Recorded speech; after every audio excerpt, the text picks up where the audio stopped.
Are you looking for grants for your nonprofit? If I was in your shoes, these are the 4 things I would do to find them. Let's get into it. Hey y'all, this is Tiffany with Boss on a Budget. I help people start their nonprofits and raise money from the ground up, and I just help people navigate the startup journey, just period. If you need help with your nonprofit and you need help with fundraising specifically, then comment join below because I can send you a link to a private membership where I share weekly encouragement, accountability, and teaching for nonprofit founders just like you.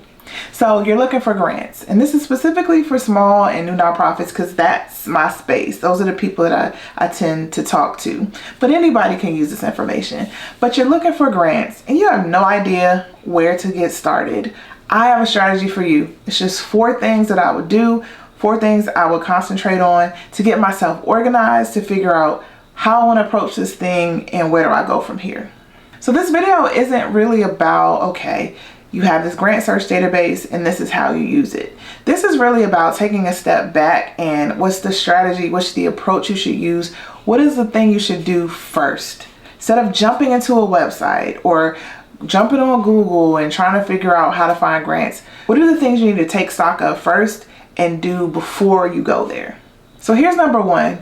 You have to get a sense of what's your industry, what are your keywords, because when you start looking for grants, you'll find that grants are typically talked about within big categories. Even if you were to use a grant search database like Foundation Directory Online or Instrumental, even if you were to use databases like that, they're organized with different categories. So they may be organized by the population you serve, or they may be organized by the type of work that you do. Maybe you work in mental health, or you do mentoring, or you work with children and youth, or you work with the environment. You have to think about the big categories that your work can be grouped into so that it's easier for you to search and find the grants that you're looking for.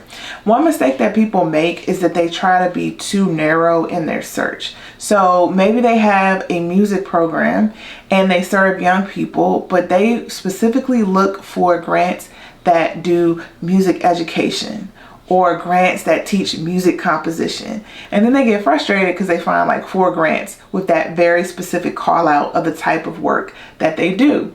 But you gotta think broader. You gotta think of the broader categories. So without even going too deep into it, first of all, you serve young people. Well, you're looking for funders that fund youth programs, period. They may not call out that they fund music programs, they fund youth programs. You also want to think about music, right? You want to think about the arts. Let's not even focus on just music, the arts. Take it a step back, because there are some funders who are just interested in the arts generally and they don't call out the specific kind of arts, and you may be able to find information there. The other thing is, what are the outcomes? And this is one little trick I tell people as a way to help find grants. What are you hoping to accomplish? Do you want to improve people's mental health? Do you want to increase the likelihood of them going to college? Well, that opens up the door too, because then you can look for mental health grants because that's an outcome that you hope to impact. Or you can look for workforce or career development or things like that if that's what you think that the music program is going to help for your participants. So the first thing I would do is think about, okay, what's the industry I'm in? What are the keywords? What are the big broad categories that I'm searching in? And that's going to help you with your search process. The second thing I would do is figure out what my search strategy is going to be. And that depends on how much time you have and how much money you have. And that's just me as being as blunt as possible. Your life could be way easier if you want to find grants if you have money to spare and you can pay for a monthly subscription for a grant search database. I've called out 2 of the more popular ones. I called out the Foundation Directory Online, which is hosted by Candid, and then also Instrumental. And I'm going to put links to both of those below if you'd like to check them out. Now, they're not cheap. There's a monthly fee and they're not cheap, but there are some ways to get around it. So for example, with the Foundation Directory Online, if your local library has a subscription, you can just go to your local library and just do your searches there. Now, I did another video on this before to go in a little bit more detail about that. So if you want to check out that video, and I also talk about other free offerings for your nonprofit, then click the link above that's showing up on the screen. So if you have money, then you may decide, well, my strategy is going to be, I'm going to get a grant search database, and I'm just going to look for grants based on my categories, and I'm going to find my options there. So what if you don't have the money for that? Some of them can be up to more than $100 a month, and you just don't have that to spare. What do? Well, you may decide that you're going to use a free approach. You may find out where your local library is that has the subscription and go there and do your searches there, or you may just roll your sleeves up and find the opportunities in your local area. And there are absolutely strategies to do that. One of the strategies that I talk about to do that is identifying local companies and figuring out their affiliations to a fund or a foundation in your area. Most big companies have foundations attached to them. So your utility companies, your banks, your grocery stores, I talk about this all the time.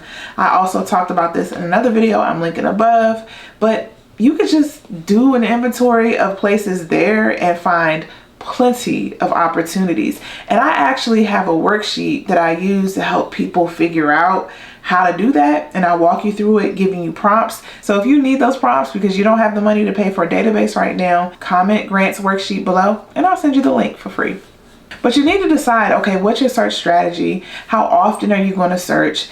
And also within that search strategy, what kind of grants are you looking for? How much money do you need to write grants for? Are you looking for big grants? Are you looking for those smaller $5,000 or $10,000 grants? Because the grants that are that size, that process and that vetting process with looking at the funders is way different than when you're looking for funders for $500,000 or $1 million.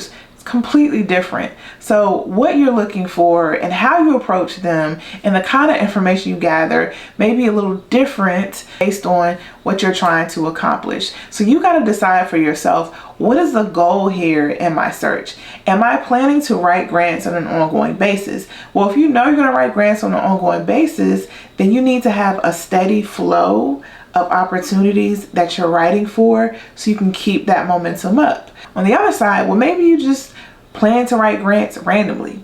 So it doesn't make sense right now to have a grants database to pay for that because you're not writing enough grants to justify the purchase. So you got to ask yourself, like, what is the goal? What am I trying to accomplish right now? And then decide what your strategy is and what you want to do to find grants. The third part of my strategy and what I would do is have a tracking sheet and have a prospect list. So when I ask people sometimes how many grants that they're trying to write for or how many funders they're looking at, many people don't have a prospect list. Most people that I encounter who have just started their nonprofits, they start writing for grants because they randomly find out about them. They find out about it on social media. I send out grant opportunities every Friday. You may find that out there, or somebody forwards you an email and tells you about an opportunity and you jump on those opportunities. So a lot of times people who are just starting out are not proactive about the searching process. But I recommend you create a prospect sheet where you include the information of the funders that you plan to pursue to make sure you're being intentional about the grant search process and to make sure you actually start writing those grants. So I recommend you keep a spreadsheet with a few things in it, like the funder's name, any key contact people, the name of the program officer if they have a program officer, where are they geographically located, where do they typically geographically fund, what are their program areas or their topic areas, meaning what do they like to fund, what's the amount that they typically fund, do they typically fund on the lower end or they typically fund on the higher end, or is there a mix, what's their website if they have one, what are some examples of grants that they've awarded before. You want to have some of this basic information so that when you're trying to make a decision about what grants you want to write, that you have all that information in one place, and also you have a running list to start from, because you're going to come to a point where you realize, oh snap, we need money. And the worst place to start is just scrambling, just looking for random grants. You want to start from an organized list that has all the information in place for you so you know how to prioritize and where to go next. And the last thing I would do as a part of my search strategy is prioritize. So I would prioritize for funders that I have a relationship with, or I've had some kind of contact with, or I'm associated with somebody with that foundation. I would identify those funders that are in the local area who tend to give geographically or fund very similar organizations in very similar situations as my organization. I would look at those funders who would fund the kind of grants or the amounts of grants that would apply to me. So if I know my operating budget is $100,000, I'm not going to necessarily go after a funder or prioritize going after a funder who typically funds grants for $200,000 or less, right? That's double my budget, and the likelihood that that funder is going to pay attention to me is very low, right? And I'm not saying still don't pursue that opportunity and have a plan around that, but what I'm saying is you have to prioritize. You want to spend your time identifying the funders that make the most sense for what you're trying to do right now. So I would prioritize looking for those local, regional funders, those I have a relationship with or may have some kind of relationship with. Maybe a board member works for the organization, is affiliated with them. And I would look for those funders who fund organizations who are very, very similar to me. I would prioritize that way. And then based on point 3 with my tracking list or my prospect sheet, I would prioritize in that sheet and I would start writing based on that priority.